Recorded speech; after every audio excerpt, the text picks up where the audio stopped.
ভাই কই দিন মসজিদে নামাজ পড়াবে কই দিন রাগিব মসজিদে নামাজ পড়াবে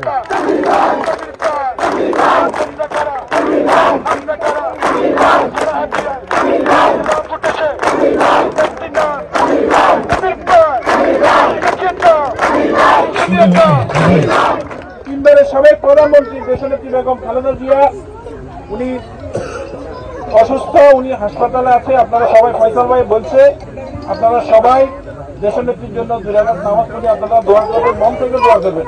আল্লাহ পাক যেন নেত্রী অনেক কষ্ট করছে, এদেশে মানুষের জন্য নেত্রীর অবদান। রাস্তাঘাট, এই যে হানিফ কল, আজিম সাহেব হানিফ কল দিচ্ছে, কিন্তু কে দিচ্ছে? আজিম সাহেবের খালেদা জিয়া জানো?